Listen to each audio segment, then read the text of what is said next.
Prahara poligami Ustadz Kokolim kini mendulang babak mengejutkan. Pasalnya, setelah dikabarkan menghindar, kemarin Ustadz Kokolim terlihat menghadiri sidang perceraiannya dengan Ima Ismawati, sang istri pertama. Diwarnai dugaan kekerasan dalam rumah tangga alias KDRT, benarkah karena tidak terima Ima sengaja mengulur-ngulur sidang perceraiannya dengan Kokolim? Lalu mengapa istri ketiga Kokolim justru angkat bicara? Kita simak liputannya yang direkam secara eksklusif di Was-Was berikut ini.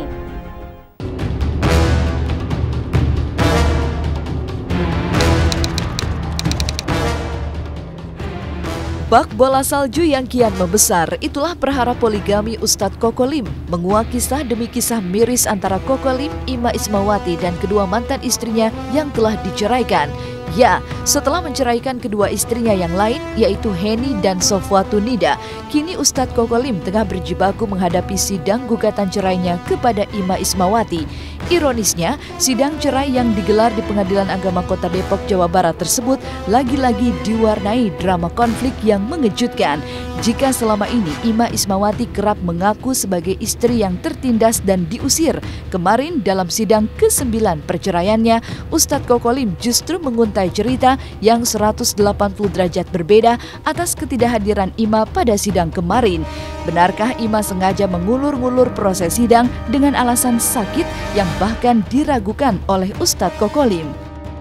Acara hari ini seharusnya memang replik rekonvensi dari Kokolim, tapi karena hari ini belum siap, terpaksa dikasih waktu 1 minggu lagi untuk replik rekonvensi, kemudian bukti surat dan saksi nanti tanggal 15 Desember yang akan datang. Karena seharusnya hari ini kan kita nunggu dari pagi jam 10, biasanya kalau di Pengadilan Agama itu kan lebih cepat gitu kan, karena sidang nggak terlalu banyak, kita jam 10 udah datang ke sini nunggu, tapi tidak datang. Tadi yang datang hanya lawyernya, terus informasi disampaikan oleh lawyernya tadi katanya sakit. Nah, kita nggak tahu apa sakitnya benar atau sakit apa, ya kita kalau memang benar sakit ya ikut prihatin lah. Saya mengulur-ulur waktu enggak, Mas. Justru Koko sendiri pernah SMS ke saya akan cabut gugatan, bahkan akan menggantung status saya. Kalau beliau sudah beberapa kali ya nggak hadir. Waktu itu pernah beralasan katanya ada ceramah. Dan tak main-main, seiring dengan sidang cerainya kemarin, pihak Ustadz Kokolim pun menguak kejutan. Bukti kedekatan Ima Ismawati dengan seseorang berinisial A yang konon menjalin hubungan terlarang dengan Ima Ismawati. Apa yang sebenarnya terjadi? Kerap mengumbar air mata bahwa dirinya telah menjadi korban ketidakadilan poligami Ustadz Kokolim. Mungkinkah Ima Ismawati sengaja berbohong? Jika memang Ima berdiri di atas kebenaran, mengapa Ima yang masih jelas-jelas berstatus sah istri Kokolim, kabarnya justru berani tinggal di rumah pria berinisial A yang bukan muhrimnya? Jawabnya pun misterius, semisterius foto-foto yang menguak keberadaan Isma bersama pria yang bukan muhrimnya berikut ini. Ini pada saat anak dirawat, Kokolim tahu? Kokolim waktu ini lagi ceramah. Tapi tahu kalau anaknya dirawat? Tahu, cuman dia nggak ada gimana? Nggak ada ngomong kalau dia waktu sama siapa, sama siapa sedang di sana. Kan sebenarnya nggak wajar lah yang bukan mukrim itu satu ruangan. Nomor antrian 10. Berinisial A. Nomor perkara. Mbak Nomor Ima. Ini adalah rumah orang tua angkat saya dan Koko. Koko bilang saya meninggalkan rumah. Di sini saya diusir, Mas. Saya diusir. Bahkan justru saya yang sering ditinggalin sama Koko itu saya. Ketika ada Sofwatu Nida, beliau pun lebih sering dengan Sofwatu Nida daripada sama saya. Bahkan dengan anak-anak saya.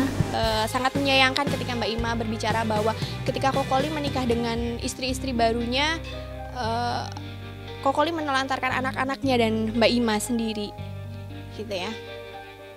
Saya tahu benar siapa Kokolim, bagaimana perhatiannya Kokolim terhadap istri-istrinya mungkin ya, Mbak ya. Bagaimana perhatiannya terhadap anaknya. Ketika saya nikah sama Koko pun yang rumah di Cibubur itu, saya udah tahu Koko juga, ayo Mbak tinggal di situ aja gitu kan. Dulu kan saya lebih milih ngontrak, Mbak. Lebih udah nggak ngapain tinggal di situ gitu kan. Karena itu kan rumahnya Tasya, rumahnya Syahda, rumah bareng sama Mbak Ima seperti itu kan. Karena Koko Ima tuh udah nggak mau tinggal di situ dari tahun 2010 apa tahun 2011 karena Ima lebih memilih tinggal di rumah yang Koko sebutkan itu, yang laki-laki berinisial A. Dan sampai sekarang, dan saya yakin sekali karena saya mendengar langsung dari Kokonya, Mbak.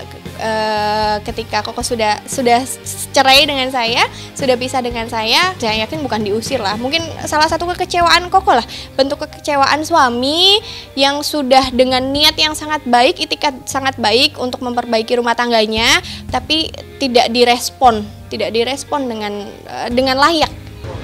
Dari hasil ceramah Koko, hasil bisnis Koko, dibelikan mobil yang atas nama istri pertama. Saya tahu, keluarga tahu gitu loh.